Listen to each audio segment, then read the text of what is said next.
3 ways to thrive or support a highly sensitive person or HSP. In the last video, we got after what the actual phrasing of HSP means, how that can be condemning in and of itself, and other ways to look at it. And before that, we talked about what it actually means to be a highly sensitive person.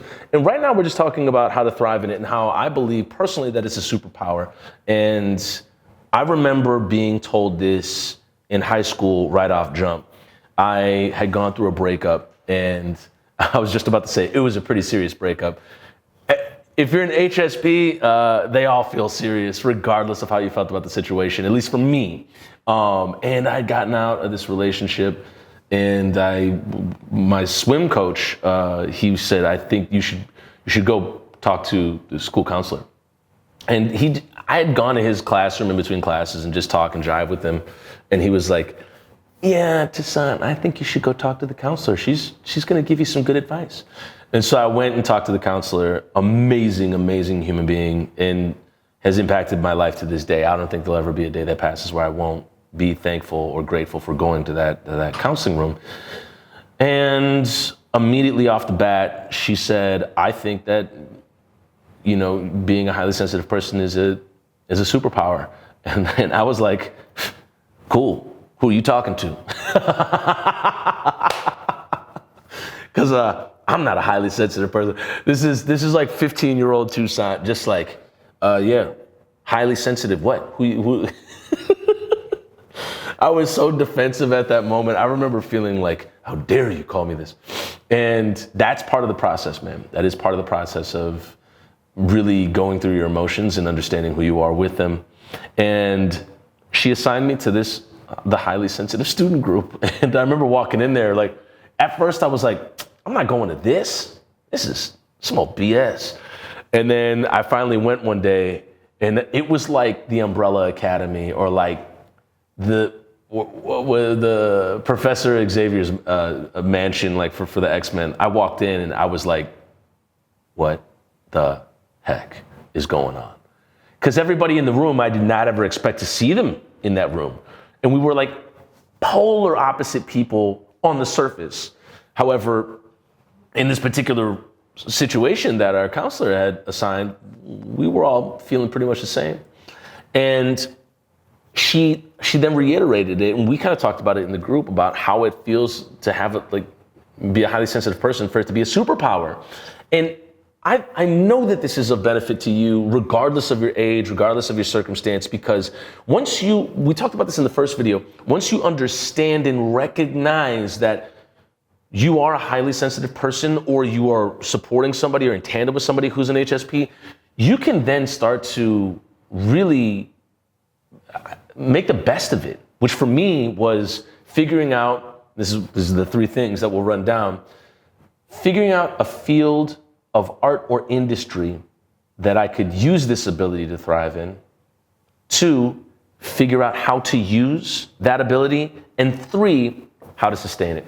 Third part's pretty important, but let's break this down for right now. So my first step in understanding how to thrive as an HSP was not that at all. The first step was thinking I was going to falter as an HSP. It was a deficiency, it was a defect, it was a mistake, it was something bad about me. And I always thought that I would have to either edit my feelings, suppress them, or entirely try to change who I am, and just live away from people where I could express myself. Like the last video, where I said I was out in the field training for a decathlon, and I was just throwing the javelin around, shouting "Super Drag," which is one of my favorite bands of all time, and I thought that was like the best way to be authentic with myself and not freak out anybody else at the same time. And for me, finding that art, theater, slam poetry, music was a field where I could say all the things that I wanted to say and be the person that I wanted to be, and process the feelings the way I wanted to process them. That was the first step. And I think the first step to thriving as an HSP is figuring out what is that field. And a lot of students that I've worked with, a lot of youth that I've worked with, it's usually been in art. It's been in working with your hands or or figuring out a solution or problem. For some students that I've worked with, it's been just straight up math, just crushing math and getting after it, or dealing with some form of physics, or oh my goodness, I know a few students that got into organic chemistry, and that was just like rocketed away. And find that space, first off, where you can practice a skill and be who you are anyways. And it's how you can apply yourself to a field. This goes for really everybody, because you don't have to be an HSP to really understand you need to find a field where you can thrive in. There are fields out there where you can be in that space, fill that space, and just be who you are in that space. And you don't have to really apologize, edit, or really work around anything or fake anything or put on a mask to be in that field. And I think it's really important to find that, because for me, it was in working with youth and working in art. And I was working with a lot of youth that were in my position back in the day. They might have come from a family that was interracial. They might have came from a one-parent household or something like that. And we were able to then navigate from there, because it was like, well, how could you even know how I'm feeling right now, Tucson? Oh, because I used to be in your situation. And so working in those fields then allowed me to really understand other people and them being in HSP as well, and helping them out in that lane that they were in, which I thought was very, it was helpful for them, but it was really supportive for me. So that was a big deal. And in those fields, I was able to see people that responded to stimuli differently, like the same way that I did. Like, dog, we gotta take a walk. I can't be in this classroom right now, man. I'm about to go crazy. Like, if so-and-so looks at me one more time, I don't know what I'm gonna do. And it's not like you're gonna be aggressive or violent or anything. It's just like, I might break down crying again, man. I can't be in here. Like, this is physically and emotionally draining. And so working with students and working in art, was able to pick up on that right away. I was working as a para with one-on-one with kids who had been, they'd been kicked out of several schools already, and they might have been in pre-K. Or they were trying to get reintegrated back into their homeroom, and they just needed some time away and figure out a process for that, which was basically it. And that type of work led me into understanding the world better. And so finding that was huge. And you finding it for yourself, it's gonna be big. It's gonna be big, and you have to be open to it. You have to figure it out. And the one way that you'll know, this is how I knew, it was when it didn't feel like work. It just felt like, oh, I'm here, let's go. And I have nothing but like a treasure chest of memories, like from those moments, just like amazing times and bonds. And even students that I worked with back in the day, now I see them as adults, and they have kids and families, and like, hey, what's up, Mr. Morrison? Oh, like we're talking and we're vibing, and it's like that connection never goes away, ever, ever, ever, ever. And to work in that field then led me to intervention-based theater, like basically working with group interventions as a moderator. We'll get into that in a little bit in this video. Unlike other videos where I say, that's a video for another time. We will get to it here. So finding a place that you can thrive in, for what is an actual field of art or industry. And I say art very deliberately, because art easily, it's so encompassing, and there's so many corners of the room that everybody can be in. And there's so much grace there as well. Not outside of, college art. College art can be different. It's like, hey, turn out all these paintings. We need 10 a week or whatever. This is at a third. When the art I'm talking about is when you're on your own time, when you're really looking at yourself and what you want to create and not judging.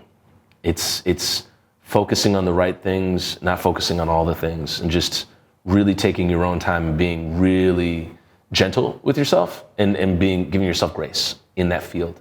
So finding a field that you can thrive in, step one. Step two, how to use it.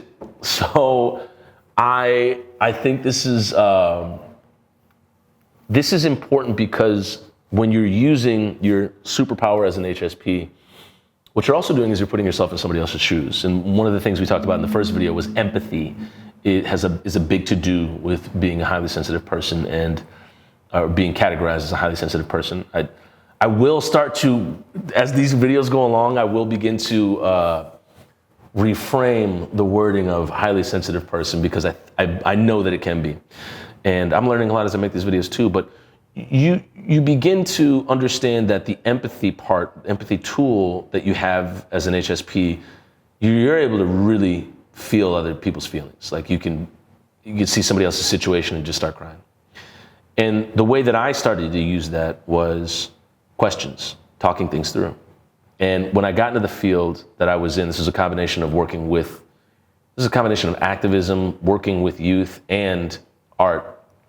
I was hired as an actor in a traveling theater company where we would put on short plays about things that would happen at campus. And so we would travel around the country to different freshman orientations around the United States and then put on these different plays. And then we would act them out in front of like 400 to 500 freshmen. And legally, by law, Title IX said that they had to do these things. They had to talk about assault, substance abuse, basically any kind of racism, sexism, or transphobia that took place. Like they had to talk about identity essentially, and the disproportionate treatment that some identities experienced than others. And so demographics, or if I may. And so we went to these different college campuses and did this, and I worked as an actor. I was on stage, and we would act out a scene that would happen at campus, here or there. And then at the end of it, a moderator would come out and say, whoa, hey, can we talk about this real quick? And we'd all be like, nah, whatever, we're not talking about this. And the moderator would say, no, seriously, can we? We'd be like, all right, fine. We sit on stage, in character, and then the audience would have a talk back with us, in character. And they'd be like, hey, why'd you say it like that? Why'd you do that? Hey, man, don't you think he's had enough to drink? I think you should really be a friend to him right now. And so it then turned, it was an intervention, because you're basically springing these issues on these students and they don't really know what they're in for. Some of them do. I mean, they announce it to them, but not everybody reads the pamphlet because they're freshmen in college and a lot of them didn't care. And what I was able to do in using my superpower as an HSP was to put myself in their shoes. I had been a freshman before. I knew the dangers lurking in college and all the wild things that can happen now that you're not on anybody's watch. You're not a minor anymore. You're out here in the real world. All these wild and crazy things can happen, and these great things can happen too. And I was able to apply myself to these conversations. And what ended up happening was, instead of being an actor, I became a moderator. And I was a moderator for longer than I was an actor in that field. So I began to moderate 400 to 500 people, group interventions across the country. That took a lot of work. It took a lot of reframing. It took a lot of me taking myself out of the questions. It took a lot of listening.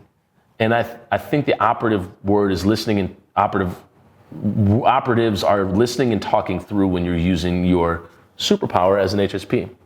I shouldn't say superpower as a HSP. And once you can do that, you can really start to absorb what's going on, why it's happening, and then how you can ask questions that can better help other people navigate. It's not about getting them to a certain place or anything like that. It's about them getting themselves to that place and you laying down the framework for them to get there. And then also checking people on certain things that they say. There were many things that were said throughout these interventions where there was a lot of victim blaming. And on its face, I would call it out every time. And nobody really expects to be called out in a joke when they say it in front of 400 people and about 359 of them laugh. And, the other 41 are in trauma response. And when I was able to call this out, you're developing really a room of respect and accountability, really. Oh, you said that weird thing. Tell me more about it. Was that a joke or were you actually being serious? And it's not me to press them or embarrass them. It was, okay, how can we establish a code of accountability here?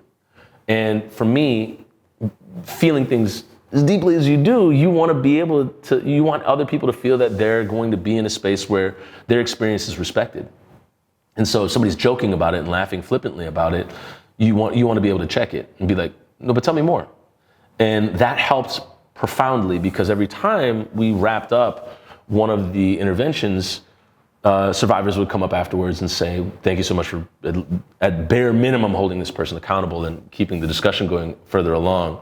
And that was something that I didn't learn right off the bat, but I learned after some time being there. It's, you're picking up on all these things in the room, like you're seeing like nervous tics to, how somebody is emotional escapism, to how somebody is like intentionally dissociating. They're just like checking out, you could see it all. And it's like, how do you make it all come together and make the best of the hour and a half that you have in that discussion? And so being a highly sensitive person, I was also able to recognize other people that might be HSPs in the situation and like not judging their reactions to some of the content off the bat. And so that helped big time. And sorry, the light is kind of changing here as I'm talking. But that was how I used it, was to evolve, listen, and talk things through. And then the third thing, how to sustain it. So what I have written here is be kind, give grace, support other artists, and didn't understand this until I got with so-and-so. Be kind and give grace. And that's mostly to yourself, because it is very easy to suddenly draw a line or be very judgmental of yourself if you're not getting as far along as you feel you should be in your field, or thriving like you think you should thrive. And just being who you are is already enough. And not everybody really tells you that. But the accolades, the external adoration or the notoriety, none of that is as important or as paramount as the way that, the flowers that you give yourself. And I can't emphasize enough that this comes from within. This is mechanisms from within. The pressures to have external glory are there, and it can trick you into thinking you won't achieve that until you get that. And you're already being that person. You're feeling deeply, you're empathizing, you're in touch with what you feel is important and what you feel is a priority. And that's what really matters in the beginning, at the core. So giving yourself grace and being kind about your process in thriving as an HSP and utilizing the superpowers, step one. Step two, supporting others. Like service is huge. I didn't get this until, probably 2 years ago, maybe, like the true meaning of it. I understood it feels good to like give back and this, that, and the third. But to really truly serve, and my definition is changing about that, but I really didn't understand it, I think, until 2 years ago. And for me, it involved shutting up, like big time. And we'll get into that at another time, talking about public speaking and asserting your voice where it's useful, and then asserting your listening where it's more useful. And for me, the point of that is when you serve, you're learning how to be someone for someone else that you may not have had back at your time. And that's gold, dude. That's gold. The way that I speak to these videos is the way that I always wanted somebody to speak to me when I was going through it as an HSP and trying to figure out, why do I have these big feelings? Why am I responding this way? Why can't I just be normal like them? And it was this, it was this thing of feeling alone. And in serving others, you're able to help them not feel alone. And you both kind of ride out this thing, or as a group, you understand together, like, hey, there's this non-duality, bro. Like, we all in this together. Like, we are actually in this together. And that's huge, huge, huge, huge. And so I'm a big advocate for serving others. And the two stories that I'll give at the tail end of this, I know this video is getting a little long, but I think it's important. One's a negative, one's a positive, or one is, they're not negative or positive, but take them for what they are.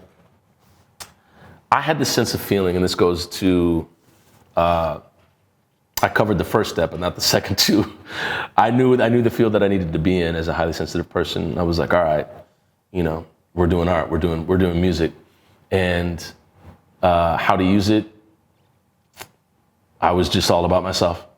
All about myself. How to sustain it, it was a zero-sum game. So there was no sustaining. It was like, we need to win. You know, we need to get the slot at the music festival. Otherwise, they're gonna get it.